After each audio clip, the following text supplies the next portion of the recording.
لیکن یہ کہ امام مہدی کی حکومت قائم کرنے کے لیے کون لوگ آئیں گے؟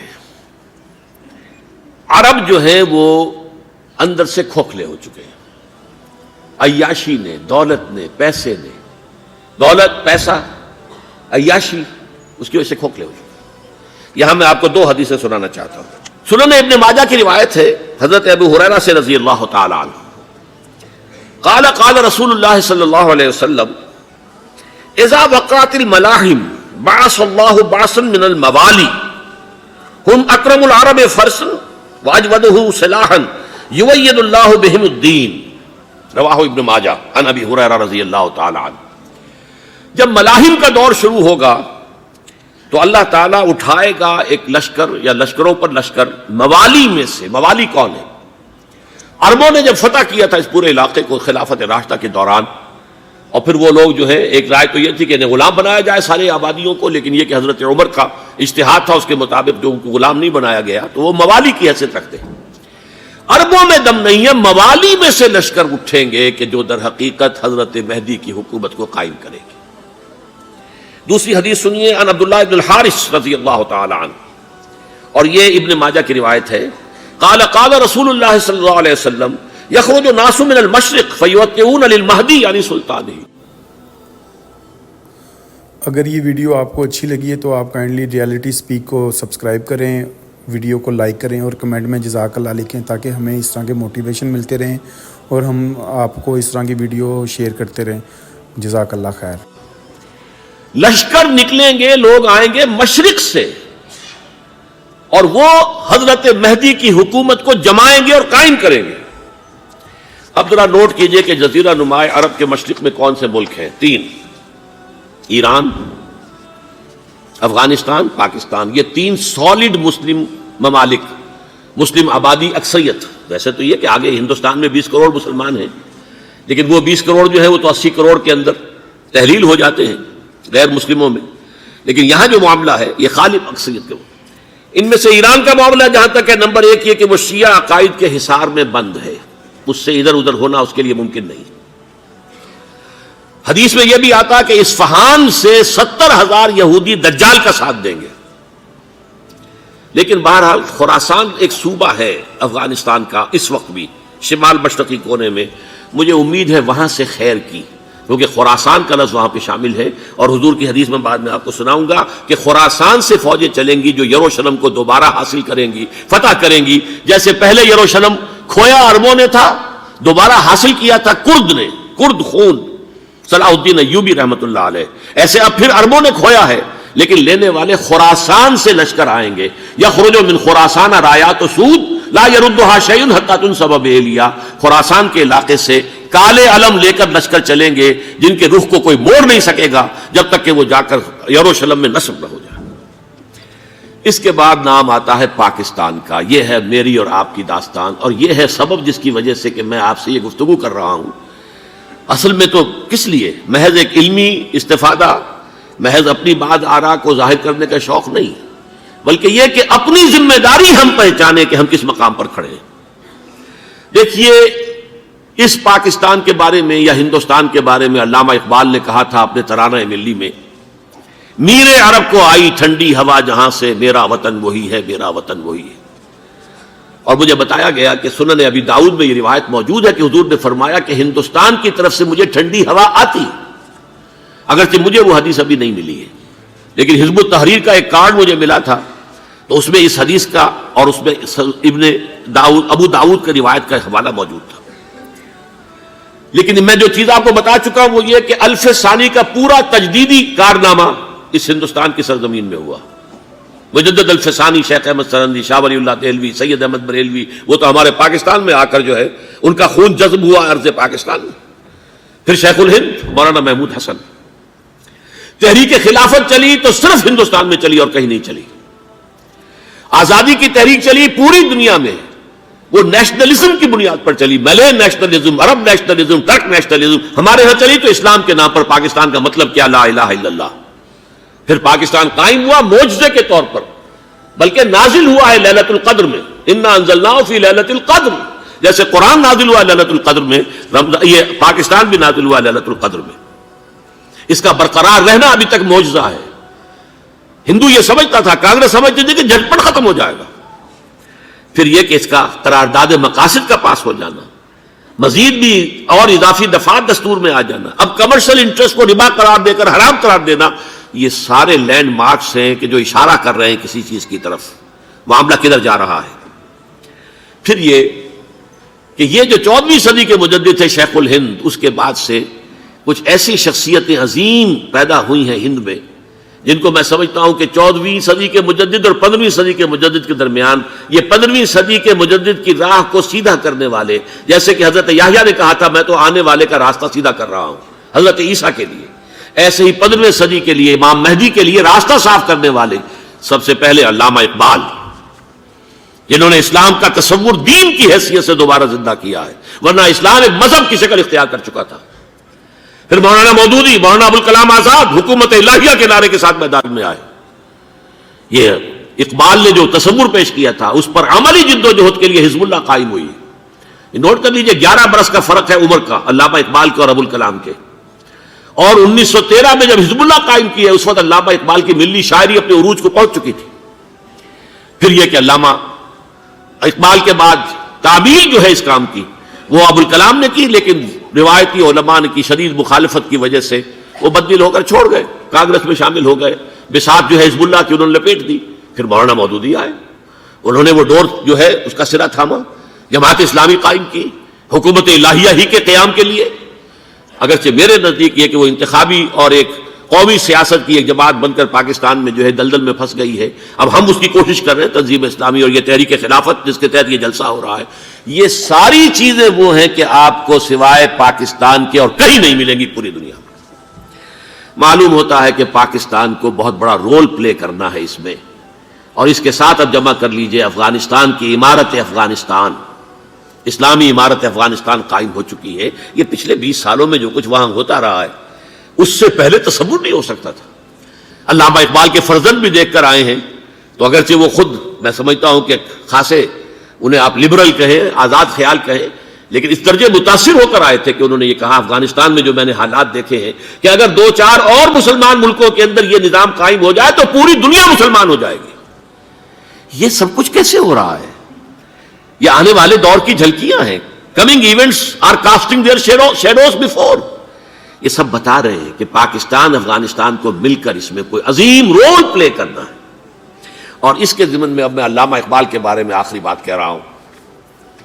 علامہ اقبال کے بارے میں عام یہ خیال ہے، انہوں نے اپنے خطبات میں مہدی کا اور نزول مسیح کا، حالانکہ میں کل پڑھ رہا تھا مولانا سید احمد اکبر آبادی رحمۃ اللہ علیہ کا ایک مقالہ ان کا کہ علامہ اقبال نے ابن خلدون کے بارے میں یہ کہا ہے کہ مہدی کا اور نزول عیسیٰ کا دونوں کا انہوں نے انکار کیا ہے. حالانکہ ابن خلدون نے نزول عیسیٰ کا انکار نہیں کیا، صرف مہدی کا انکار کیا ہے. بہرحال علامہ اقبال نے خطبات میں انکار کیا ہے. لیکن یہ کہ اپنی شاعری کے اندر میں چیلنج کرتا ہوں کسی بڑے سے بڑے اقبال شناس کو، ان کا یہ شعر ذرا سنیے. خضر وقت از خلوت دشت حجاز آید بروں، کارواں زی وادی دور و دراز آید بروں. خضر وقت، امام وقت، رہنمائے وقت، قائد وقت، خلوت دشت حجاز، حجاز کی صحرا کی کسی خلوت گزینی سے نکل کر باہر آئیں گے. میں حیران ہوتا ہوں علامہ کے اس فکر پر اور اس مصرے پر. یہاں انہوں نے شیعہ اور سنی دونوں کے کانسیپٹ جمع کر دیے. شیعہ کا کانسیپٹ یہ چھپے ہوئے کسی غار میں وہاں سے برآمد ہوں گے، اور ہمارا کانسیپٹ ام سلمہ رضی اللہ تعالیٰ عنہ کی حدیث سنا چکا، چھپے ہوئے ہوں گے وہ وہاں پر، مدینے سے نکل کر آ کر مکے میں چھپ جائیں گے. اس خانہ جنگی کی حالت میں لوگ ان کی طرف دیکھ رہے ہوں گے، سوچتے ہوں گے انہیں میدان میں آنا چاہیے، کوئی پارٹ پلے کرنا چاہیے، امت کی رہنمائی کرنی چاہیے. لیکن وہ چھپیں گے، وہ کارے ہوں گے، وہ اس ذمہ داری کو قبول نہیں کرنا چاہیں گے، جا کے چھپ جائیں گے مکے میں. وہاں سے مکے والے انہیں نکالیں گے اور وہ کارے ہوں گے، انہیں بالکل یہ پسند نہیں ہوگا کہ یہ ذمہ داری اٹھائیں. تو خضر وقت از خلوت دشت حجاز آیت بروں، کارواں زی وادی دور و دراز آیت بروں. کارواں جو چلے گا ان کی مدد کے لیے اس وادی دور و دراز، اس عظیم وادی دور و دراز، یہ وادی سندھ ہے. وادی سندھ جو ہے ہم سمجھتے ہیں کہ صرف یہ پاکستان اور پنجاب جو ہے یہ اس میں شامل ہے. سندھ اور پنجاب نہیں، افغانستان کا پورا مشرقی علاقہ اس میں شامل ہے.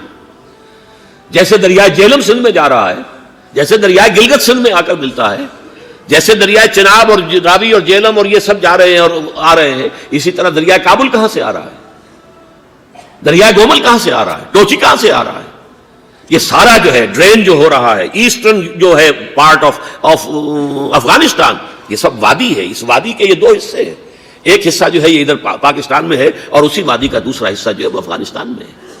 کارواں زی وادی دور و دراز آیت بروں، کارواں چلے گا یہاں سے، یخرج الناس من المشرق یؤتون للمہدی یعنی سلطان ہی، مشرق سے فوجیں چلیں گی کہ جو مہدی کی حکومت قائم کریں گی، اور یخرج من خراسان رایات و سود، اور خراسان سے سیاہ پرچم چلیں گے کہ جن کا رخ کوئی موڑ نہیں سکے گا، حتیٰ تنصب بیلیا، یہاں تک کہ وہ جا کر یروشلم کے اندر نصب ہو جائیں گے۔ حضرات، میں ایک میری گفتگو کا حصہ باقی تھا لیکن میں اسے چھوڑ رہا ہوں، اس لیے کہ گلوبلائزیشن جو اس کی ہوگی، جو خلافت علی منہاج النبوہ کی تجرید کامل حضرت مہدی کے ہاتھوں عرب میں ہوگی، اس سے پہلے اس کے لیے محنت، کوشش، جد و جہد پاکستان اور افغانستان میں ہو چکی ہوگی جو اسے سپورٹ کرے گی اور وہاں جا کر حکومت قائم کرے گی۔ اس کے بعد گلوبلائزیشن کا جو مرحلہ اس کا ہے وہ حضرت مہدی کے ہاتھوں نہیں ہے، وہ حضرت عیسیٰ ابن مریم ان کے نزول کے بعد ہے، جن کے نزول کے بعد دجال کا خاتمہ ہوگا اور یہودیوں کا استحصال ہوگا، مسلمانوں پر بھی بڑی تکالیف اربوں پر آئیں گی، شدائد آئیں گے، لیکن یہ وہ میں حصہ ملتوی رکھتا ہوں کسی دوسری محفل اور کسی دوسری مجلس اور نشست پر۔ اب میں آپ کو ذرا اس جو انسانوں میں سے انسان دشمنی کا جن کا سب سے بڑا رول ہے، میں ان کی 2000 سالہ تاریخ کا آپ کے سامنے نقشہ رکھنا چاہتا ہوں۔ ان 1400 سال کا تو میں نے صرف 4 آپ کو پوائنٹس بتائے۔ موسیٰ سے عیسیٰ تک 1400 برس علیہم الصلوۃ والسلام، 2 مرتبہ عروج، 2 مرتبہ زوال، اشیریوں کے ہاتھوں پٹوائی، بابلیوں کے ہاتھوں پٹانا، گریکس کے ہاتھوں مرمت، رومنس کے ہاتھوں مرمت۔ یہ جو 2000 سال ہیں، کیونکہ اب تو ظاہر بات ہے 21ویں صدی شروع ہو گئی، 20 صدیاں حضرت مسیح کو پوری ہو گئی۔ پہلی بات نوٹ کیجئے، حضرت مسیح کی پیدائش ہے سن 1 قبل مسیح۔ یہ نقطہ آپ نے کبھی سنا ہے یا نہیں؟ جب ملینیم کا سلسلہ شروع ہوا تھا پچھلے سال تو میں نے بیان کر دیا تھا کہ ایک عجیب حساب کے اندر انہوں نے غلطی کی ہوئی ہے۔ حضرت مسیح کی پیدائش ہوئی 25 دسمبر کو، سن انہوں نے شروع کر دیا، اس کے بعد جنوری آئی تو پہلا سال شروع ہو گیا۔ اگر جنوری سے پہلا سال شروع ہوا تو یہ 6 دن جو ہے تو اس کے پچھلے سال میں تھے، لہذا کہا جائے گا کہ Jesus Christ was born 1 year before Christ BC۔ تو 1 قبل مسیح میں حضرت مسیح کی پیدائش ہوئی۔ یہ آخری اسرائیلی نبی اور رسول۔ یہودی علماء کی مخالفت، دشمنی، سولی پر چڑھوا دینا میں بیان کر چکا ہوں۔ سن 33 عیسوی میں جبکہ حضرت مسیح کی عمر 33 برس تھی، اللہ تعالیٰ نے انہیں زندہ آسمان پر اٹھا لیا، لیکن یہودیوں نے اپنے خیال کے مطابق انہیں سولی پر چڑھوا دیا، ان کی موت واقع ہو گئی۔ اگرچہ اس کے بعد یہ اختلاف ہے ان میں، یہودی کہتے ہیں وہ سولی پر چڑھ گیا، ختم ہوا، مر گیا، عیسائی کہتے ہیں نہیں، انتقال ہوا ہے مسیح کا صلیب پر، لیکن پھر وہ دوبارہ زندہ ہو گئے ہیں۔ ان کی لاش ایک غار میں رکھ دی گئی تھی، وہاں ریزریکشن ہو گیا، ان کا باعث بعد الموت وہیں ہو گیا، اور پھر انہیں اللہ نے زندہ آسمان پر اٹھا لیا۔ تو ہمارے اور عیسائیوں کے درمیان نوٹ کر لیجئے، یہ چیز مشترک ہے کہ حضرت مسیح آسمان پر زندہ اٹھائے گئے۔ فرق کیا ہے؟ وہ سمجھتے ہیں کہ سولی دیے گئے، سولی پر مرے، پھر زندہ ہوئے، پھر گئے۔ ہم سمجھتے ہیں کہ نہیں، وما صلبوہ وما قتلوہ، انہوں نے نہ صلیب دے سکے انہیں اور نہ انہیں قتل کر سکے، بل رفع اللہ الیہ، اللہ نے اٹھا لیا۔ پھر ہمارا اور یہ اس کا عیسائیوں کا ایک اور اتفاق ہے، سیکنڈ کمنگ آف جیسس، حضرت مسیح دوبارہ آئیں گے، یہ عیسائیوں کا بھی عقیدہ ہے اور ہمارا بھی۔ بہرحال تو جیسا کہ میں نے عرض کیا کہ اس وقت یہ عذاب استیصال، عذاب اکبر کے مستحق ہو چکے تھے، لیکن اللہ نے ان کی مدت دراز کی ہے، لیکن ان پر دنیاوی عذاب کا ایک کوڑا جو ہے اللہ تعالیٰ کی طرف سے اسی وقت برسا، دنیاوی عذاب دنیا میں رہتے ہوئے ختم نہیں کیا گیا۔ 37 برس بعد حضرت مسیح کے رفع سماوی کے 37 برس بعد سن 70 میں یہودیوں نے بغاوت کی رومیوں کے خلاف. رومی ٹائٹس جنرل تھا ایک, اس نے پھر جو حملہ کیا ہے 1,33,000 یہودی ایک دن میں قتل کیا یروشلم میں, اور ہیکل سلیمانی گرا دیا. وہ ہیکل پہلے بھی گرا تھا, پہلے 1400 سال کے دوران میں بھی نبوکدنضر نے گرایا تھا, لیکن پھر اس کے 150 سال بعد انہوں نے دوبارہ بنا لیا تھا, اس لیے وہ اسے سیکنڈ ٹیمپل کہتے ہیں.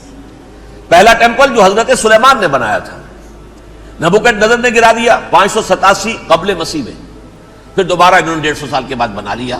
وہ اس تاریخ کا حصہ ہے میں نے جس کے بارے میں آپ کو تفصیل نہیں بتائی. اس میں یہ ہوا سن 70 میں وہ گرا دیا گیا, وہ آج تک گرا پڑا ہوا ہے. نمبر 2 یہ کہہ دیا گیا کہ یہودیوں اس ارض فلسطین سے نکل جاؤ, تم یہاں نہیں رہ سکتے ہو. لہذا جس کا جہاں سینگ سمایا چلا گیا, یورپ میں چلے گئے, ایشیا میں آ گئے, عرب میں آ گئے. یہ 3 قبیلے جو رات بھی میں نے عرض کیا تھا, بنو قینقاع, بنو نذیر اور بنو قریظہ, یہ وہاں سے آ کے مدینے میں آباد ہو گئے. جس کا جہاں سینگ سمایا, افریقہ میں, ہندوستان میں, جہاں چلے گئے.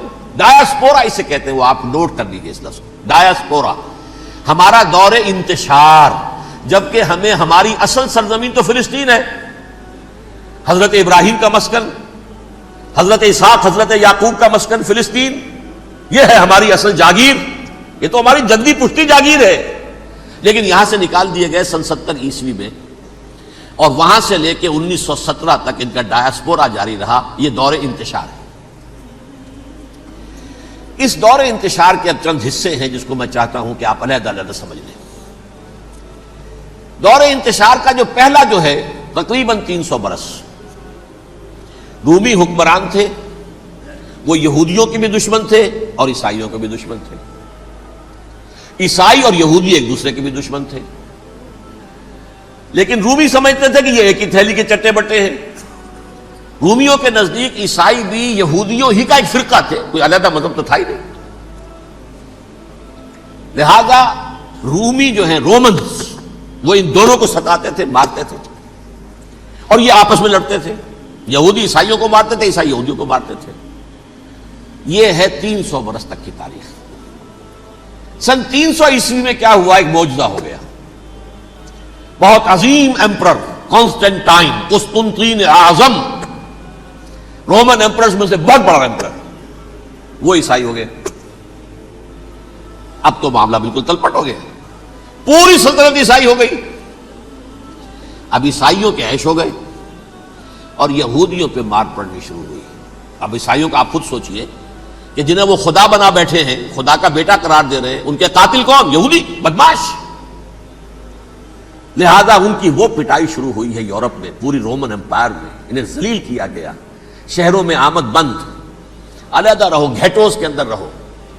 یہودی کا نام جو ہے وہ گالی بن گیا, جیسے آج بھی یہودی گالی کہتے ہیں, جیسے خنزیر کا لفظ. آخر وہ بھی اللہ کی مخلوق ہے, لیکن آپ کو معلوم ہے کوئی شخص زبان پہ نام نہیں لانا چاہتا خنزیر کا, سور کا. ہے تو مخلوق, وہ بھی ایک حیوان ہے. ایسے ہی یہ ہے یہودی, یہودی گالی, جیوٹ گالی. لہذا ایک طرف تو ان دونوں کے درمیان دشمنی, جس کو قرآن کہتا ہے وَأَغْرَيْنَا بَيْنَهُمُ الْعَدَاوَةَ وَالْبَغْضَاءَ, ہم نے ان کے مابین دشمنی جو ہے پیدا کر دی. اور جب یہ پوری سلطنت عیسائی ہو گئی تو قافیہ تنگ ہو گیا یہودیوں کا. اب آئیے 571 عیسوی, یعنی جبکہ ڈایاسپورا کو کتنا عرصہ ہو چکا تھا, 500 برس.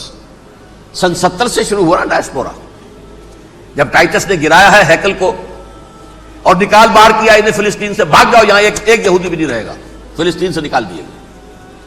اس کے پورے 500 برس بعد سن 571 عیسوی میں حضور کی پیدائش ہوئی, ولادت با سعادت محمد رسول اللہ صلی اللہ علیہ وسلم. 610 میں آپ پر وحی کا آغاز ہوا. لیکن حضور کے ساتھ ان کا معاملہ کیا رہا؟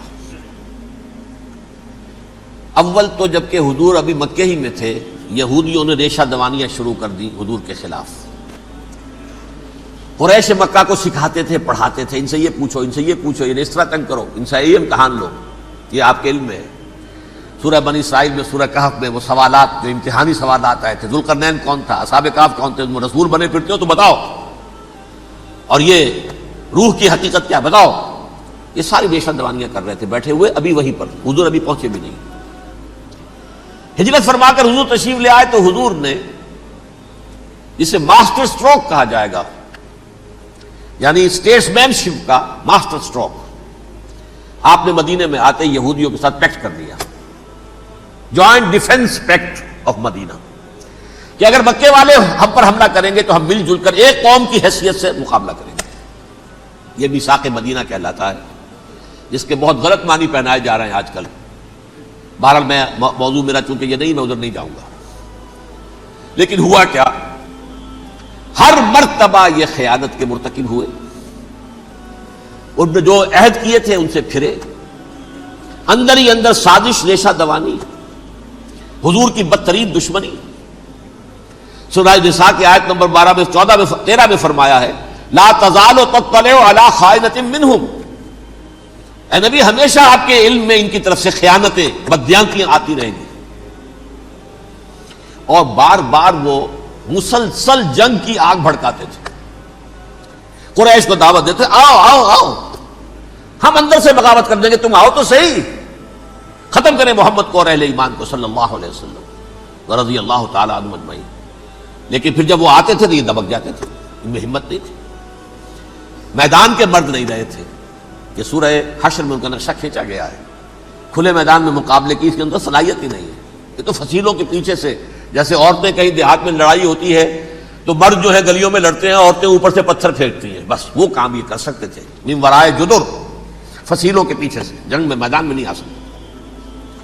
بہرحال قرآن مجید میں ہے یہ، سورہ مائدہ کی آیت نمبر 64، کلما اوقدوا نارا للحرب اطفاها اللہ، اکثر و بیشتر مواقع پر تو یہ جب آگ بھڑکاتے تھے جنگ کی، اللہ اسے بجھا دیتا تھا۔ لیکن بہرحال اس کے باوجود جنگیں ہوئی، غزوہ بدر، غزوہ احد ہوئی کہ نہیں، یہ ساری اس اصل شرارت میں تھی، اور اس کے نتیجے میں حضور نے پھر ایک ایک کر کے 3 قبیلوں کو سزا دی۔ غزوہ بدر کے فوراً بعد بنو قینقاع نکالے گئے مدینے سے، غزوہ احد کے فوراً بعد بنو نذیر نکالے گئے، اور غزوہ احزاب کے بعد بنو قریظہ نکال دیے گئے۔ یہ تو میں نے آپ کے سامنے رکھ دیا صرف حضور کے زمانے میں ان کا کیا رویہ رہا، دشمن۔ رات بھی ہم نے وہ آیت پڑھی تھی، لَتَجِدَنَّ أَشَدَّ النَّاسِ عَدَاوَةً لِلَّذِينَ آمَنُوا الْيَهُودُ وَالَّذِينَ أَشْرَكُوا، اہل ایمان کی دشمنی میں شدید ترین تم پاؤ گے یہودیوں کو اور مشرکین، مشرکین بھی بعد میں ہے، پہلے یہودی۔ حضور کے بعد کیا ہوا اب یہ نوٹ کیجئے، یہ ان کی تاریخ کا دوسرا دور۔ حضرت عمر رضی اللہ تعالیٰ عنہ قائد خلافت ہے، بیت المقدس کا محاصرہ کیا گیا، فصیل بڑی اونچی، شہر اندر سے سیلف سفیشنٹ، حملے کا راستہ کوئی نہیں، محاصرہ طول کھینچ رہا ہے، لیکن ان کے پاس رسد بھی موجود ہے، پانی بھی موجود ہے، وہ دروازے بند کر کے بیٹھے ہوئے ہیں۔ بالآخر اللہ تعالیٰ کی مشیت کا ظہور کیسے ہوا، ان کے کچھ علماء آئے فصیل پر، کہا دیکھو مسلمانوں، تم قیامت تک بھی یہاں پڑے رہو گے محاصرہ کر کے، ہمارا یہ شہر فتح نہیں ہوگا۔ ہاں ایک درویش بادشاہ کے ہاتھوں یہ شہر فتح ہونا ہے، لیکن تمہارے اندر ہمیں وہ نظر نہیں آ رہا۔ ابو عبیدہ بن الجراح رضی اللہ تعالی عنہ، امین هذه الامہ، ان کا فوراً ذہن گیا، وہ درویش بادشاہ مدینے میں بیٹھا ہوا ہے، عمر رضی اللہ تعالی۔ اب ایک اور عمر بھی ہے جو قندھار میں بیٹھا ہے، نقشہ وہی ہے، سادگی کی حد تک نقشہ وہی ہے، بالکل وہی، اپنی آنکھوں سے دیکھا ہے، وہی سادگی۔ عمر اول، عمر ثانی تھے عمر بن عبد العزیز۔ اب ایک اللہ کے فضل سے اللہ تعالیٰ ایدہ اللہ بنصرتہ، اللہ تعالیٰ ان کی نصرت فرمائے، دشمنوں کو ان کے مقابلے میں نیست و نابود کرے۔ انہوں نے ریکویسٹ بھیج دی کہ حضور تشریف لائیے، یہ شہر فتح ہو جائے گا۔ وہ ہے سفر تاریخی، اتنا طویل سفر، تقریباً 700 میل، ایک اونٹ، ایک خادم، ایک منزل پہ امیر المومنین اوپر بیٹھے، خادم آگے چل رہا ہے، اگلی منزل پہ خادم اوپر بیٹھا ہے، امیر المومنین آگے جا رہا ہے۔ اور جب پہنچے ہیں تو وہ باری تھی خادم کی، انہوں نے ہاتھ جوڑ دیا، حضور خدا کے لیے تم کیا کہیں گے لوگ، وہ میرا برا حال کر دیں گے، تمہیں شرم نہیں آئی؟ امیر المومنین پیدل آگے چل رہے ہیں نکیل پکڑ کر، اور تم بیٹھے ہو اوپر براجمان ہو۔ حضرت عمر فرمایا الدور دورک، نہیں باری تمہاری ہے، بیٹھ۔ اس حال میں پہنچے ہیں۔ اور پھر یہ کہ ابو عبیدہ بن الجراح آئے ہیں، استقبال کیا ہے تو دیکھا ہے اس حال میں چلے آ رہے ہیں، عمر نکیل پکڑے ہوئے چلے آ رہے ہیں، اور کہتے ہیں کہ کہیں کیچڑ ویچڑ تھا، جوتے خراب ہو گئے تھے، وہ بھی اتار کے ہاتھ میں پکڑے ہوئے، کپڑے تو تھے ہی پھٹے ہوئے۔ انہوں نے کہا کہ حضرت ابو عبیدہ نے، دیکھیے یہ بڑا متمدن ملک ہے، بڑا مہذب علاقہ ہے یہ، آپ ذرا حلیہ اپنا دوست فرما لیں تب جا کے پیش ہم آپ کو کریں گے۔ آپ نے فرمایا نحن قوم اعزنا اللہ بالاسلام، ہم وہ قوم ہیں جنہیں اللہ نے عزت دی ہے اسلام کے ذریعے سے، کپڑوں کے ذریعے سے نہیں، دولت کے ذریعے سے نہیں۔ اسی حال میں گئے ہیں، اوپر سے انہوں نے کھڑے ہو کر نشانیاں دیکھی ہیں، اپنی کتابیں کھولی، ہاں یہ وہی ہے، اچھا لو جی سرنڈر، شہر تمہارے ہاتھ میں۔ خون کا ایک قطرہ نہیں بہا اور بیت المقدس فتح ہو گیا۔ لیکن اس وقت حضرت عمر نے ایک نرمی یہ کی کہ یہودیوں کے لیے بھی اسے اوپن سٹی قرار دے دیا۔ یہ احسان عظیم حضرت عمر کا، اس سے پہلے یہودی آ ہی نہیں سکتا تھا، داخل ہی نہیں ہو سکتا تھا، وہاں وہ آ کر وزٹ نہیں کر سکتا تھا، زیارت نہیں کر سکتا تھا اپنے مقدس مقامات کی۔ حضرت عمر نے یوں سمجھیے کہ تقریباً 550 برس کے بعد ان کے لیے راستہ کھولا ہے کہ ہاں تم آ سکتے ہو، زیارت کر سکتے ہو۔ لیکن یہ عیسائیوں نے لکھوایا معاہدے کے اندر، انہیں یہاں آپ آباد ہونے کی اجازت نہیں دیں گے، لیکن کم وزٹ دی پلیسز، دیکھیں زیارتیں کریں اور جائیں۔ یہ معاہدہ حضرت عمر کا ہے رضی اللہ تعالیٰ، جو پھر خلافت راشدہ کے بعد بنو امیہ نے بھی اس کو آنر کیا، بنو عباس نے کیا، پھر جو ہمارے یہ ترکوں میں اندر خلافت آئی تو ترک خلفاء نے بھی اس معاہدے کی پوری پابندی کی۔ فلسطین میں آ سکتے ہیں یہودی صرف زائرین کی حیثیت سے، وہاں آباد نہیں ہو سکتے۔ اب آئیے اگلا دور آیا حضرت عثمان کا دور خلافت۔ یہ ہے وہ وقت کہ اب یہود نے امت مسلمہ کی پیٹھ میں چھرا گھونپا۔ وہ کیسے؟ ایک یہودی عبداللہ ابن سبا اسلام کا لبادہ اوڑھ کر آ گیا، معاشرے کا جائزہ لے لیا، ان میں بنو ہاشم اور بنو امیہ میں جو پرانی کشاکش تھی اس کے کچھ نہ کچھ جراثیم باقی ہیں، اگر ان کو ذرا بھڑکا دے تو مسلمانوں میں انتشار پیدا ہو جائے۔ کہا یہ عثمان کون ہے؟ یہ تو بنو امیہ میں سے ہے، یہ حق تو بنو ہاشم کا ہے، خلافت ان کے پاس ہونی چاہیے، محمد کے تو رشتہ دار وہ ہے صلی اللہ علیہ وسلم۔ عوام الناس کے اندر بات پھیلنی شروع ہوئی، پھر ایک بڑی سازش کے انداز میں حضرت عثمان کے خلاف پروپیگنڈا، حضرت عثمان کے جو عاملین تھے، گورنر تھے، ان کے خلاف پروپیگنڈا، اور ایسی ہوشیاری کرتے تھے کہ کوفے میں کوفے کے حاکم کے خلاف کچھ نہیں کہنا، اجی مصر میں یہ ہو رہا ہے، اجی شام میں یہ ہو رہا ہے، اجی یہ جو عثمان ہے وہ یہ کر رہا ہے، یہ ظلم ہو رہا ہے، یہ لوٹ مار ہو رہی ہے، یہ خیانتیں ہو رہی ہیں۔ اب نہ تو اس زمانے میں مینز آف کمیونیکیشن، کیسے تصدیق کریں؟ افواہیں تو آپ آج کراچی کے اندر شروع ہو جائے تو پتہ نہیں چل سکتا کسی کو کہ کیا اس میں صداقت ہے کیا جھوٹ ہے، اور بری بات جو ہے فطرت انسانی کی کمزوری ہے وہ فوراً قبول کرتا ہے، کسی کے بارے میں اچھی بات ماننے کو تیار نہیں ہوتا لیکن بری بات تو فوراً تیار۔ بہرحال یہ فتنہ انہوں نے اٹھایا، حضرت علی کی الوہیت کا فتنہ اٹھایا، حضرت عثمان کے خلاف الفتنۃ الکبریٰ برپا کیا، حضرت عثمان شہید ہوئے۔ اس کے بعد 5 برس تک مسلمان ایک دوسرے کی گردنیں کاٹتے رہے، باہمی خانہ جنگی ہوئی، امت کو وہ زخم لگایا ہے جو آج تک جس سے خون رس رہا ہے۔ یہ شیعان عثمان اور شیعان علی تھے جو بعد میں پھر سنی اور شیعہ ہو اور آج تک ہے۔ فتنہ کس نے جگایا؟ ایک عبداللہ ابن سبا یہودی اور اس کے کارندے، شیطان کا ایجنٹ، اور انسانوں میں سے بھی اس کے جو بھی حواریین تھے اور شیطانوں کے اندر سے بھی تھے، انہوں نے بھی اس آگ کو بھڑکایا۔ یہ آپ سوچ لیجئے کہ یہ کس نے وہ زخم لگایا؟ یہودی۔ اگلا دور آیا، خلافت راشدہ ختم ہوئی، بنو امیہ کا بھی دور کافی گزر گیا۔ طارق ابن زیاد 712 عیسوی میں حملہ کرتے ہیں اسپین پر۔ اسپین اس وقت عیسائیت کا بہت بڑا گڑھ، بہت بڑا گڑھ، بڑے کٹر ترین عیسائی جو ہے وہ اسپین میں تھے، لہذا یہودیوں کی وہاں بہت پٹائی ہوتی تھی، بہت پٹائی ہوتی ہے، میں بتا چکا ہوں، دشمنی تھی ان کی تو۔ چلی آ رہی تھی عیسائیوں کے ہاتھوں یہودیوں کی. وہ تو سن 300 عیسوی سے ایمپرر کانسٹنٹائن کے بعد سے شروع ہو گئی تھی. اس حوالے سے یہودیوں نے اس وقت چالاکی یہ برتی، کچھ راستے واسطے بتائے، کچھ مدد کی طارق ابن زیاد کی. طارق ابن زیاد نے انہیں اپنا محسن سمجھا. ہسپانیہ فتح ہو گیا تو یہودی چونکہ محسنین کی فہرست میں آ چکے تھے، انہیں بہت اقتدار نصیب ہوا. بڑی سپورٹ مسلمانوں نے دی. ان کے بڑے بڑے علماء جو اسی دور کے اندر پیدا ہوئے، بڑے بڑے تھنکرز ان کے اسی دور میں پیدا ہوئے. بن گوریون جو کہ ایک وزیر اعظم تھا اسرائیل کا، اس نے یہ لکھا ہے اپنی کتاب میں، مسلم Spain was the golden era of our diaspora. وہ ڈائسپورا جو 70 عیسوی سے شروع ہوا تھا اور 1917 عیسوی تک جاری رہا ہے، اس میں سے گولڈن ایرا ہمارا جو تھا وہ مسلم اسپین تھا. ہسپانیہ میں بیٹھ کر ہم نے عیش کیے. لیکن وہاں سے انہوں نے اور جو کچھ کیا، یہ تو داستان کے تو بہت سے گوشے ہیں، لیکن میں جس اسٹریٹ لائن میں چل رہا ہوں اس کے اعتبار سے ایک بات سمجھ لیجیے. وہاں بیٹھ کر انہوں نے اب عیسائیت کی پیٹھ میں چھڑا گھونپا،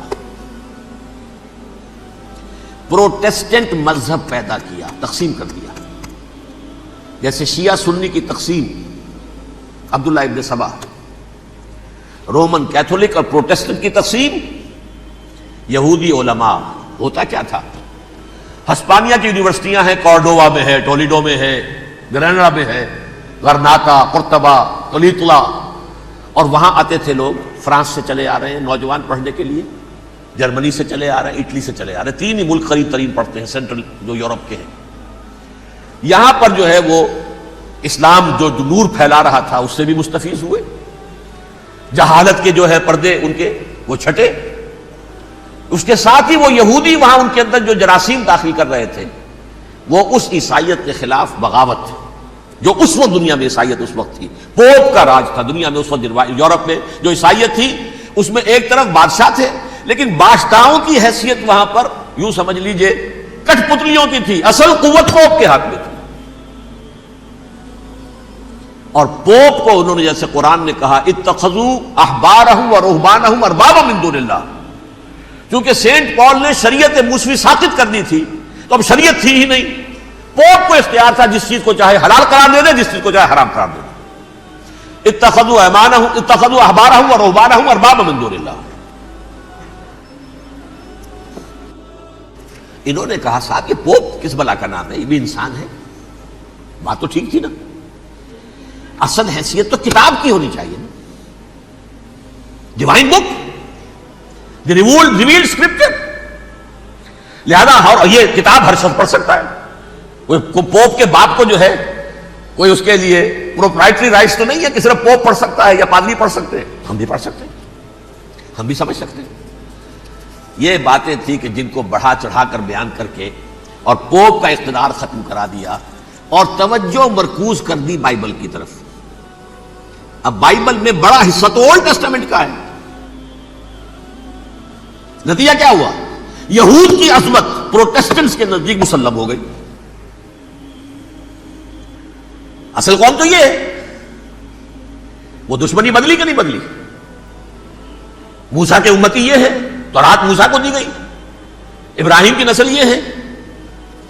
لہذا وہ جو دشمنی تھی، جو عداوت تھی کہ ہمارے خدا کو سوری چڑھانے والے ہیں یہ بدماش، اس کا ازالہ ہوا اس پروٹیسٹنٹ مذہب کے نتیجے میں.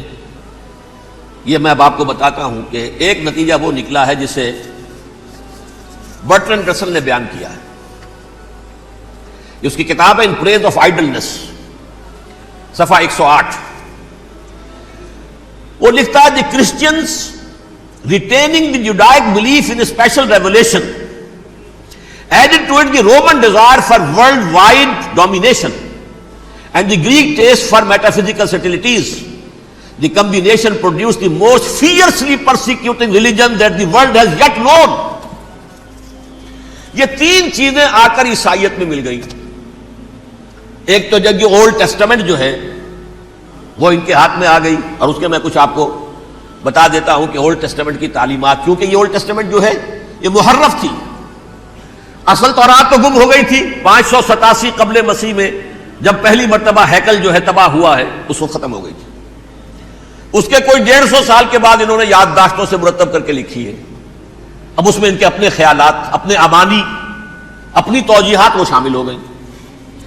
لہذا میں آپ کو حوالے دیتا ہوں اس کتاب کے اندر مظالم کی جو تعلیم دی گئی ہے. اہل کتاب نے اپنے مظالم قتل عام کے جواز کے لیے تورات میں تبدیلیاں کی اور پیغمبروں پر دہشت ناکی اور بدترین حرام کاری کے الزامات لگائے. سنیے، پہلا حوالہ ہے یہ گنتی باب 31 آیات 17-18. اس لیے ان بچوں میں جتنے لڑکے ہیں سب کو مار ڈالو، اور جتنی عورتیں مرد کا منہ دیکھ چکی ہیں ان کو بھی قتل کر ڈالو، لیکن ان لڑکیوں کو جو مرد سے واقف نہیں اور اچھوتی ہیں اپنے لیے زندہ رکھو. یہ کسی اللہ کی کتاب کا یہ جملہ ہو سکتا ہے؟ کسی ریویل بک کا؟ اور سنیے، یہ ہے استثناء ڈیوٹرانومی باب 20 آیت 16-18. پر ان قوموں کے شہروں میں جن کو خداوند تیرا خدا میراث کے طور پر تجھ کو دیتا ہے، کسی ذی نفس کو جیتا نہ بچا رکھنا.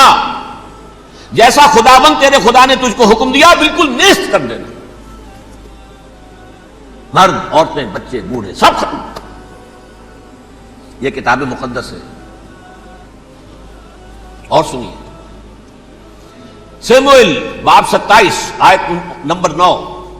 اور داؤد نے اس سرزمین کو تباہ کر ڈالا اور عورت مرد کسی کو جیتا نہ چھوڑا. نمبر 4، ان سب آباد شہروں کو ماں، عورتوں اور بچوں کے بالکل نابود کر ڈالا. کتاب استثناء باب 3 آیت 6. یہ ہے جو کہہ رہا ہے برٹرنڈ رسل، کرسچینٹی میں آ کر یہ تین چیزیں شامل ہو گئی.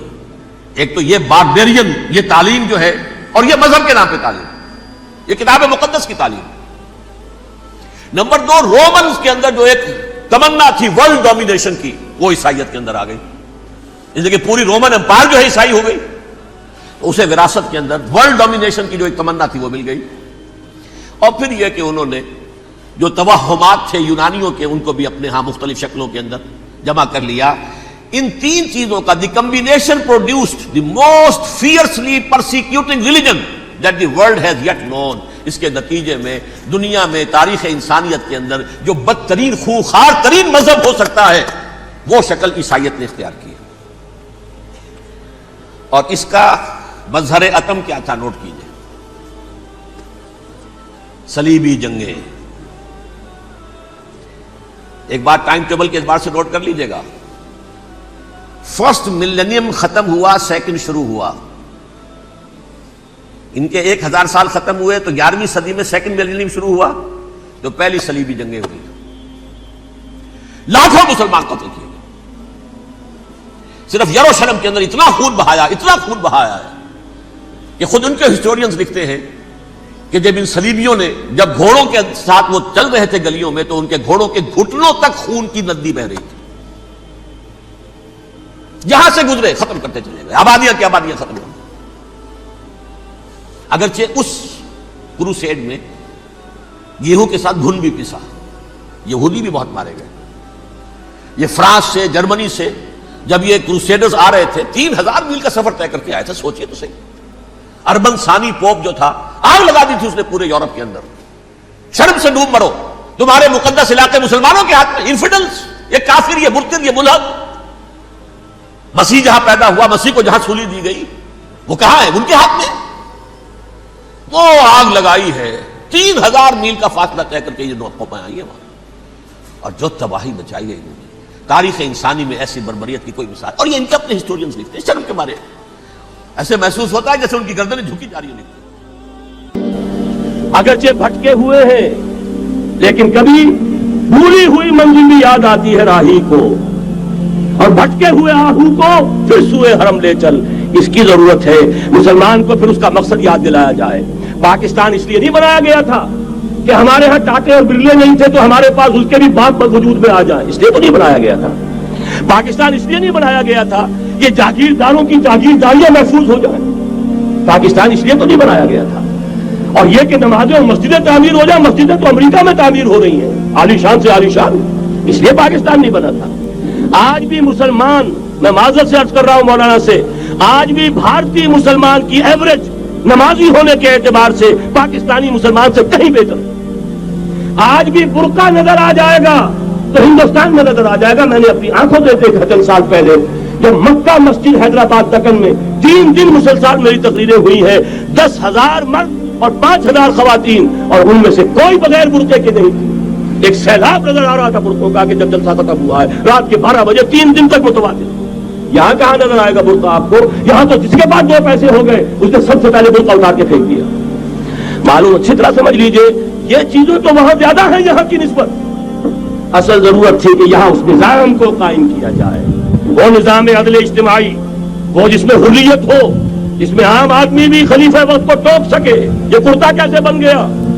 ایک خاتون بھی کھڑی ہو کر دامن پکڑ لے، عمر تمہیں کیا حق ہے کہ ہمارے محل کے اوپر پابندی لگا رہے ہو؟ جبکہ اللہ نے نہیں لگائی۔ اللہ قرآن میں قنطارہ کا لفظ استعمال کر رہا ہے۔ ڈھیروں سونا دے دے کوئی شخص اپنی بیوی کو مہر کے اندر، طلاق دیتے وقت اس میں سے کچھ نہیں لے سکتا۔ آپ کون ہوتے ہمارے حق کے اوپر پابندی لگانے والے؟ اور عمر نے کہا آج ایک بڑھیا نے وہ اب عمر کو دین سکھایا، آرڈیننس واپس۔ حضرت سعد بن ابی وقاص رضی اللہ تعالی عنہ جو فاتح ایران تھے، وہ گورنر ایسے نہیں بن گئے تھے ریوڑیاں بٹی ہو اور گورنری مل گئی ہو، وہ تو خود فاتح تھے ایران کے، اس لیے گورنر تھے۔ صرف ایک پرچہ پہنچا ہے بارگاہ خلافت میں، حضرت عمر فاروق کے پاس انفارمیشن آئی سعد نے اپنے گھر کے باہر ڈیوڑی بنا لی ہے اور ایک دربان کھڑا کر دیا ہے۔ حضرت بلال کو بھیجا ہے رقعہ دے کر، اور یہ حکم تھا کہ بلال پہلے تو جاتے ہی ڈیوڑی میں آگ لگا دینا، پھر یہ رقعہ دینا میرا۔ اور رقعے میں لکھا ہوا تھا اے سعد، لوگوں کو ان کی ماں نے آزاد کرنا تھا، تم نے انہیں اپنا غلام کب سے بنا لیا ہے؟ یہ دربان کھڑے کر دیا اپنے آگے۔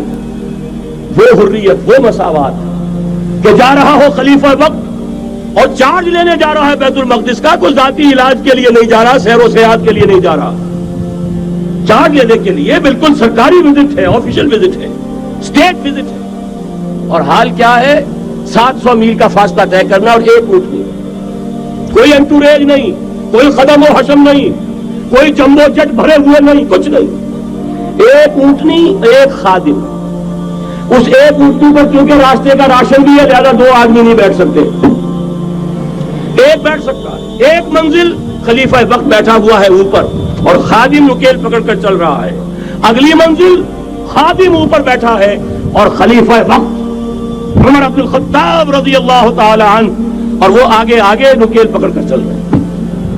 یہ نظام چاہیے آج نوع انسانی کو۔ اس کے انتظار میں، اس کی تلاش میں نوع انسانی نے کتنے تجربے کر لیے، کیسی چھلانگیں لگائیں، ملوکیت ختم کی، آسمان سے گرا کھجور میں اٹکا، جمہوریت آئی نام نہاد، لیکن وہ سرمایہ دارانہ نظام بن کر آگے سے بڑھ کر لعنت بن گئی۔ پہلے جاگیردار مسلط تھا، اب سرمایہ دار اور کارخانے دار مسلط ہو گیا۔ اس سے نکلنے کے لیے زور لگایا، کمیونزم کی طرف گئے، چھلانگ لگائی، اب ایک پارٹی ڈکٹیٹر بن کر بیٹھ گئی۔ انسان رست از یک بنتا افتاد در بندے دیگر، ایک چیز سے غلامی سے نجات پاتا ہے دوسری میں پھنس جاتا ہے۔ اور کیوں؟ کہ وہ نظام عدل اجتماعی جو محمد عربی کو دے کر بھیجا گیا تھا، اس کے کسٹوڈین سوئے ہوئے، اس کے کسٹوڈین کو اندازہ ہی نہیں۔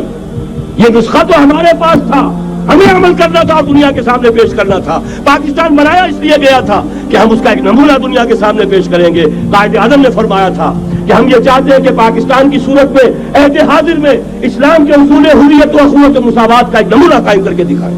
کہاں ہے وہ؟ پھٹک گئے، سو گئے۔ وَلَنُذِيقَنَّهُم مِّنَ الْعَذَابِ الْأَدْنَىٰ دُونَ الْعَذَابِ الْأَكْبَرِ، بڑے عذاب سے پہلے چھوٹا عذاب کا مزہ چکھائیں گے، لَعَلَّهُمْ يَرْجِعُونَ، شاید کہ لوٹ آئیں۔ کوئی عجب نہیں اس عذاب الادنیٰ سے بعد ہم جاگے نہیں، ہوش میں نہیں آئے، کوئی عجب نہیں کہ بڑے عذاب کا کوڑا ہماری پیٹھوں کو برس جائے۔ لیکن مجھے یہ یقین ہے، نوٹ کر لیجئے، اگر یہ دوسرا امکان ہو گیا، خدا نہ خواستہ اللہ کے عذاب کا کوڑا ہماری پیٹھ پر برسا، مجھے یقین ہے اللہ ہندوؤں کو مسلمان بننے کی توفیق دے گا، لیکن اسلام کا بول بالا اسی خطے سے ہوگا۔ تاریخ میں یہ ہو چکا ہے آیا فتنہ تاتار کے افسانے سے، پاسباں مل گئے کعبے کو صنم خانے سے، تاتاریوں کے ہاتھوں کروڑوں مسلمان قتل ہوئے، لیکن اسلام نے تاتاریوں کو فتح کر لیا، اور پھر اسلام کا مسلمانوں کا دوسرا دور عروج انہیں تاتاریوں کی مختلف شاخوں کے تحت ہوا۔ وہ تاتاری ہی تو تھے، وہ سارے ہورس، ٹرکش ہورس، ترکان تیموری، ترکان سبوی، ترکان سلجوقی، ترکان عثمانی، وہی تو سٹاک تو وہی ہے آیا فتنہ تاتار کے افسانے سے، پاسباں مل گئے کعبے کو صنم خانے سے، اس لیے کہ حضور نے فرمایا مشرق سے ہوگا، جہاں سے فوجیں چلیں گی تو کوئی عجب نہیں. بہرحال یہ دو امکانات ہیں، لیکن اس کا فیصلہ تیرے ہاتھوں میں ہے، دل یا بدن. سیدھی سیدھی بات. اگر تو اب بھی ہم ٹھیک ہو جائے، جاگ جائے، ہوش میں آ جائے، قوم یونس کی طرح توبہ کر لے، تو بغیر عذاب کے کوڑے کے رحمت خداوندی ہم پر سایہ کرے گی. اگر ہم نہ جاگے تو وہ عذاب کا کوڑا آئے گا. یہ نہیں میں کہہ سکتا ان ادری قریب بعید ما توعدون، یہ میں نہیں کہہ سکتا، یقین کے ساتھ جانتا ہوں کہ آئے گا، لیکن یہ کہ اس کے بعد بھی یہی سے بول بالا ہوگا. اگر ہمارے ذریعے نہیں تو ان کے ذریعے سے جو ہمیں شکست دے کر پھر اسلام قبول کر لیں گے. لیکن کیوں نہ پہلے ہی راستے پر چلنے کی کوشش کریں. اب نوٹ کر لیجئے، یہ کتابیں اگر آپ پڑھنا چاہیں تو کتاب الملاحم میں پڑھیے. بدترین عذاب عربوں پر آیا کھڑا ہے، سروں پر چڑھا ہوا ہے، بدترین. ایسی جنگ ہونی ہے الملحمۃ العظمیٰ، جس کو کہ میں بھی آپ کے گواہی پیش کر دوں گا، جسے کہا گیا دی لاسٹ کروسیڈ. بش نے بھی کروسیڈ کا لفظ بول دیا تھا، پھر واپس لیا اس نے. نکل جاتی ہے جس کے منہ سے سچی بات مستی میں. فقیہ مصلحت بین سے اور ہندے بادہ خار اچھا، کروسیڈ کہہ کر پھر واپس لیا. یہ کروسیڈ، اس کے اوپر جس قدر نقصان ہونا ہے عربوں کا. گریٹر اسرائیل بنے گا، یہ عراق، شام، اردن، سعودی عرب کا کچھ شمالی علاقہ، ترکی کا جنوبی علاقہ، مصر کا صحرائے سینا، اور اس کے ساتھ ہی جو بہترین اس کا زرخیز ترین علاقہ ڈیلٹا آف نائل، یہ سب یہودیوں کے قبضے میں جائیں گے. اس کو حدیث میں کہا گیا الملحمۃ العظمیٰ. عیسائی 80 علم لے کر ہے مسلمانوں تم پر حملہ آور ہوں گے، اور ہر علم کے نیچے 12,000 فوج ہوگی، 9.5 لاکھ فوج. یہ نیٹو کی تیاری کس کے لیے ہو رہی ہے؟ جب یو ایس ایس آر کا خاتمہ ہوا تو پوچھا گیا تھا نیٹو چیف سے، اب کس لیے؟ تمہارا وہ دشمن تو ختم ہو گیا، اب ہمیں اسلامک فنڈامنٹلزم سے نمٹنا ہے. وہ جانتے ہیں خطرہ یہی ہے. اب اسلام ابھر سکتا ہے، مسلمانوں کے سینوں کے اندر وہ آگ ہے، اوپر خاکستر آ گیا ہے، تم پہ اٹھانا بیٹھنا، یہ اندر تو انگارہ ہے، اوپر سے راکھ ہے، اس سے دھوکہ نہ کھا جانا ان کے دلوں کے اندر. اور بش نے کہا تھا مسلمان چاہتے ہیں کہ ہسپانیہ سے لے کر انڈونیشیا تک نظام خلافت قائم کریں. اور میں حیران ہوا تھا کہ اس کمبخت کو ہسپانیہ کا خیال کیسے آ گیا. ہمیں تو کبھی آتا ہی نہیں، اب ہم تو بھول گئے. وہ تو 500 برس پرانی بات ہے جبکہ وہاں سے ہمیں نکال دیا گیا تھا. اگرچہ اقبال نے کہا تھا ہے ارض فلسطین پہ یہودی کا اگر حق، ہسپانیہ پر حق نہیں کیوں اہل عرب کا. ہسپانیہ میں تو 800 سال حکومت کی مسلمانوں نے، اور ابھی 500 برس سے گزرے ہیں نا. یہودی تو ارض مقدس سے 2000 سال نکالے گئے. انہیں لا کے آباد کیا گیا، عربوں کے سینے میں خنجر بھونک دیا گیا. وہ چھوٹا سا ملک جو چاہتا کرتا، کوئی پوچھنے والا نہیں. امریکہ جیسے اپنے بیٹے کی حفاظت کرے ویسے کرتا اس. اور حضور نے فرمایا ہے وہ جنگ جب ہوگی تو ایک باپ کے اگر 100 بیٹے ہوں گے تو 99 ختم ہو جائیں گے، ایک بچے گا. یہ حدیث ہے، حدیث ہے صحیح. اور آپ نے فرمایا ویل للعرب من شر قد اقترب، عربوں کے لیے ہلاکت ہے، عربوں کے لیے بربادی ہے اس شر سے جو قریب آ چکی. اور آج جس طرح انہوں نے ان کی تہذیب کو اختیار کر لیا ہے، دبئی جا کر دیکھیے، بدترین مغربی معاشرہ جو ہے وہ دبئی کے اندر ہم نے قائم کر کے دکھا دیا. اب سعودی عرب اس راستے پر بڑھ رہا ہے. اور اس کے بعد نمبر 2 پر جو ہے ہم پاکستانی ہیں. لیکن میں اس کے وہ پہلی بات جو کہہ رہا ہوں وہ تو یقینی ہے، اس میں تو احادیث صحیحہ موجود ہے. اگرچہ اس کے بعد پانسا پلٹے گا، پھر حضرت مہدی کا ظہور ہوگا، حضرت عیسیٰ کا نزول ہوگا، اور وہ گریٹر اسرائیل گریٹر گریو یارڈ بنے گا یہودیوں کا. ایک ایک یہودی قتل ہوگا اور دفن ہوگا. یہ بات میں ہونا ہے. میں پہلی بات پرچ کر رہا ہوں. وہ پانسا پلٹے گا جب پلٹے گا. ابھی جو سامنے ہے وہ کیا ہے؟ جس ملحمۃ العظمیٰ کہا حضور نے، جسے آرمیگیڈون کہتے ہیں، عیسائی. آرمگیڈون کی اگر کہیں جا کر آپ دیکھیں گے، آپ ڈکشنری میں مانی تو کیا لکھا ہے؟ A very big war which will be fought between the forces of evil and good before the end of this world. اس دنیا کے خاتمے سے پہلے خیر اور شر کی قوتوں کے درمیان بہت بڑی جنگ ہوگی. ارمجدون اسے کہتے ہیں عربی میں، اور آرمگیڈون اسے کہتے ہیں انگریزی کے اندر. اور یہ بائبل کی آخری کتاب کے اندر ہے، جو اس میں کہ مکاشفات یوحنا، ریولیشنز آف سینٹ جان. یہ تو میں کہہ رہا ہوں یقین کے ساتھ، اور زیادہ دور نہیں آیا چاہتا ہے. اس لیے کہ یہودیوں کا اور عیسائی جو کنزرویٹوز ہیں، نیو کنزرویٹوز، ان کا 5 نکاتی ایجنڈا ہے متفق علیہ، جس کے تحت کہ یہ جنگ صلیبی شروع کی گئی ہے. وہ سن لیجئے آپ. آرمگیڈون نمبر 1، گریٹر اسرائیل قائم ہو جانا اس کے نتیجے میں نمبر 2، مسجد اقصی اور قبۃ الصغریٰ کو گرانا نمبر 3، وہاں تھرڈ ٹیمپل، وہ مسجد جو حضرت سلیمان نے بنائی تھی 1000 قبل مسیح میں، پھر برباد کی تھی نیبوکدنیزر نے، دوبارہ بنائی گئی، پھر دوبارہ ختم ہوئی 70 عیسوی اور تک گری پڑی ہے. ان کا خانہ کعبہ گرا ہوا ہے 70 عیسوی سے لے کر آج تک. ایک دیوار ہے ویلنگ وال، جہاں جاتے ہیں، روتے ہیں، پیٹتے ہیں، ماتم کرتے ہیں، وہاں وہ بنے گا تھرڈ ٹیمپل. اور نمبر 4، اس میں لا کر رکھا جائے گا تخت حضرت داؤد کا. یہ تخت کہاں ہے اس وقت؟ یہ لندن شریف کے اندر، جو ان کی پارلیمنٹ کا جو چرچ ہے، ویسٹ منسٹر ایبے، اس میں رکھا ہوا ہے. ایک پتھر تھا جس پر بٹھا کر حضرت داؤد کی تاج پوشی ہوئی، پھر حضرت سلیمان کی ہوئی، پھر وہ پتھر رکھ دیا گیا جب حضرت سلیمان نے بنایا ہیکل مسجد اقصی، وہاں رہا وہ. ہر بادشاہ جو تھا یہودی اسی کے اوپر بٹھا کر اس کی تاج پوشی ہوتی تھی. سن 70 میں ٹائٹس نے گرایا اسے، ہیکل کو، وہ پتھر لے گیا، وہاں سے روم گیا، روم سے آئرلینڈ گیا، آئرلینڈ سے اسکاٹ لینڈ آیا، اسکاٹ لینڈ سے انگلینڈ آیا، اور اب وہ رکھا ہوا ہے 14ویں صدی عیسوی سے آج تک. وہ ویسٹ منسٹر ایبے میں رکھا ہوا، ایک کرسی کی سیٹ میں اسے بنا دیا گیا ہے تخت کی شکل میں. اب انگریزوں میں کوئی ملکہ ہو، کوئی بادشاہ ہو جس کی بھی تاج پوشی ہونی اس میں ہو، یہ لا کر رکھا جائے گا تھرڈ ٹیمپل میں.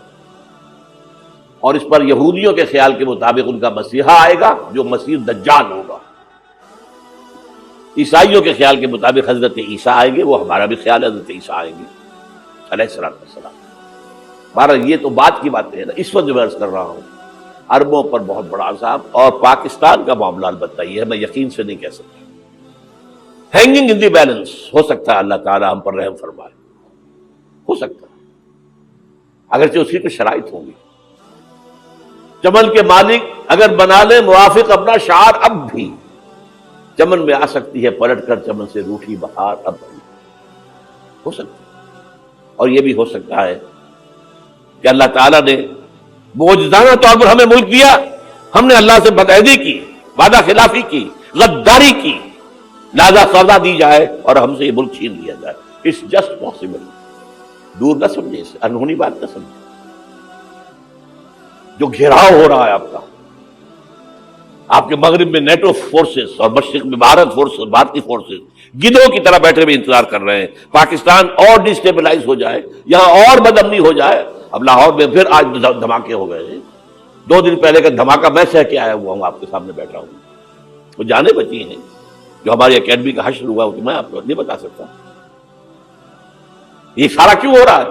تاکہ یہاں بدامنی ہو جائے اور ہمیں جواز مل جائے، مغرب سے نیٹو فورسز داخل ہو جائیں، مشرق سے بھارتی فورسز آ جائیں، اور ہمارے ایٹمی دانت توڑ کر اور پھر ہمیں بھارت کے سامنے ڈال دیا جائے. نو ڈو ایز یو لائک. یہ ان کا نقشہ ہے. ہوگا کیا وہ اللہ جانتا ہے، ہوگا وہ جو اللہ چاہے. لیکن اللہ کا چاہنا جو ہے وہ کس پر منحصر ہے؟ یہاں انقلاب برپا کرو، یہاں اسلام لاؤ. اگر دھندوں میں لگے رہو گے تو وہ خود بخود نہیں آ جائے گا انقلاب. صحابہ نے جانیں دی تھی، کتنی تکلیفیں اٹھائی تھی 12 برس تک مکی دور کے اندر. با نشہ درویشی در ساز و دمادم زن، جو پختہ شبی خدرا بر سلطنت جم زن۔ یوم طائف یاد ہے جو حضرت عائشہ فرماتی ہے کہ میں نے پوچھا تھا حضور سے کہ یوم احد سے زیادہ سختی بھی آپ پر کبھی آئی؟ یوم احد پر کیا ہوا تھا؟ تلوار کا وار پڑا تھا آپ کے چہرہ مبارک، یہ جو رخسار کی ہڈی ہے اس کے اندر وار گیا ہے، اوپر خود کی 2 کڑیاں تھیں وہ اس میں گھس گئیں، 2 دندان مبارک شہید ہوئے۔ وہ خود کی کڑیاں ایک صحابی نے اپنے دانتوں سے پکڑ کر کھینچنے کی کوشش کی، دانت نکل گئے، وہ نہیں نکلی، کیا جتن کر کے نکالی گئی ہوگی تو خون کا فوارہ آیا، اتنا خون گیا ہے کہ آپ بے ہوش ہو گئے، گر گئے، اور مشہور یہ ہو گیا کہ آپ کا انتقال ہو گیا، شہادت ہو گئی۔ یہ سیرت کبھی پڑھی ہے؟ حضرت عائشہ کے ہوش کا تو یہی دور تھا نا۔ یوم طائف میں تو آپ کیا تھی، بچی تھی، انہیں کیا پتا کیا ہو رہا ہے حضور کے ساتھ۔ 3 دن تک حضور مکے کی گلیاں اور وہاں کے اوباش لوگ پتھراؤ کر گئے تھے اس امید میں کہ شاید وہاں کا کوئی سردار ایمان لے آئے، تو یہاں تو ابو طالب بھی فوت ہو گئے، یہی دنیاوی سہارا تھا، خاندانی سہارا تھا ابو طالب کے ذریعے، اور گھر میں ایک دلجوئی کرنے والی رفیقہ حیات تھی، وہ بھی، ان کا بھی انتقال ہو گیا۔ آپ نے کہا یہ عام الحزن ہے، اب تو سب کو طے ہو گیا قریش کو کہ آپ جیسے قتل کر دو ان کو، اسی لیے آپ گئے طائف، شاید وہاں کا کوئی بڑا سردار مانے ایمان لے آئے مجھ پر تو میں اپنا مرکز ادھر شفٹ کر دوں۔ تینوں سے ملے ہیں، تینوں نے وہ جواب دیے ہیں، نکل جاؤ یہاں سے، میں تمہارے ساتھ بات بھی کرنے کو تیار نہیں۔ اچھا، تمہارے سوا کوئی نہیں ملا تھا اللہ کو نبی بنا کر بھیجنے کے لیے؟ دیکھو جاؤ، میں بات نہیں کرنا چاہتا، ہو سکتا ہے میں بے عزتی کر بیٹھوں، واقعی تم اللہ کے نبی ہو تو میں مارا جاؤں گا، جاؤ جاؤ جاؤ۔ یہ سلوک محبت کے ساتھ ہوا، اور پھر چھوکروں کو، اسٹریٹ ارچنز جنہیں آپ کہتے ہیں، اشارہ کیا تھا، خبر لو ان کی، پتھراؤ ہو رہا ہے، ساتھ کوئی ہے ہی نہیں، ایک آدمی صرف، زید ابن حارثہ۔ اب سامنے سے پتھر آ رہے ہیں تو حضرت زید آگے آ جاتے ہیں، ڈھال بنتے ہیں، مجھے لگے پتھر وضو کر رہے، آپ پیچھے سے آ رہے ہیں، چاروں طرف سے تو ڈھال نہیں بن سکتا ایک شخص، جسم لہو لہان، خون جا کر جوتیوں میں جم گیا ہے، جوتی اتر نہیں دی۔ پھر وہاں سے واپسی پر جو دعا مانگی ہے،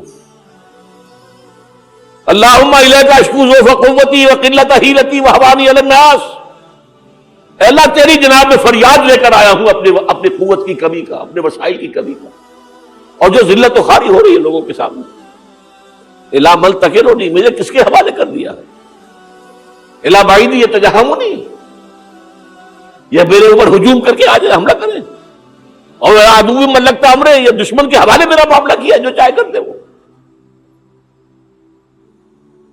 لیکن پھر عبدیت غالب آتی ہے، ان لم یکن علی غضبک فلا ابالی، اللہ اگر تو ناراض نہیں ہے تو مجھے کوئی پرواہ نہیں، سر تقدیم خم ہے جو مزاج یار میں آج، مجھے اندیشہ یہ ہے کہ تو ناراض تو نہیں ہو گیا۔ یہ تکلیفیں جھیلی ہیں، سینکڑوں صحابہ نے جانوں کا نذرانہ پیش کیا ہے، احزاب کی جنگ میں فاقوں پر فاقے ہو رہے تھے، اور ان فاقوں کی حالت میں خندق کھودنے کا حکم ملا ہے، لوگوں کی کمریں دوہری ہو رہی ہیں، پتھر باندھے ہیں اپنے پیٹوں سے، اپنی چادروں کے ساتھ کس کر قبر دوہری نہ ہو جائے، اور جب صحابہ کدالیں چلا رہے ہیں تو کیا کہہ رہے ہیں، نحن الذین بایعوا محمدا علی الجہاد ما بقینا ابدا، اللہم لا عیش الا عیش الاخرہ۔ صحابہ کہتے تھے ہم وہ لوگ ہیں جنہوں نے محمد سے بیعت کی ہے کہ جہاد کرتے رہیں گے جب تک جان میں جان نکل جائے تو بات، اور جان ہے، چاہے ابھی بھوک سے کمر دوہری ہوئی جا رہی، جان تو ہے۔ اور ایک دفعہ کہتے تھے اللہم لا عیش الا عیش الاخرہ، اللہ عیش، زندگی تو آخرت کی زندگی ہے۔ اور حضور فرماتے تھے، حضور کے بیٹھے ہوئے نہیں تھے گاؤں تکیہ لگا کر، پتھر اٹھا کر خندق میں سے لے جا کر باہر پھینک رہے تھے۔ جب صحابہ کہتے ہیں اللہم لا عیش الا عیش الاخرہ، حضور فرما رہے ہیں فاغفر الانصار والمہاجرہ، اے اللہ ان انصار اور مہاجرین کی مغفرت فرما دے۔ پھر حضور کی خدمت میں کچھ لوگ آئے، حضور اب یہ فاقہ ناقابل برداشت ہو گیا، دیکھیے ہم نے یہ پتھر باندھے ہوئے اپنی پیٹ کے ساتھ۔ حضور نے کرتا اٹھا کر دکھایا، وہاں 2 پتھر بندھے ہوئے۔ یہ ہے سیرت النبی۔ آپ کس چیز کو سیرت النبی سمجھتے ہیں؟ بہرحال اس موضوع پر میری ایک کتاب ہے منہج انقلاب نبوی، کہ انقلاب کیسے آیا تھا۔ اگر دل میں ذرا بھی آرزو پیدا ہو گئی ہو کہ اللہ قبول کر لے مجھے بھی، مجھے قبول کر لے اس کام کے لیے، تو وہ کتاب آپ کے لیے مسٹ ہوگی، اس کا پڑھنا۔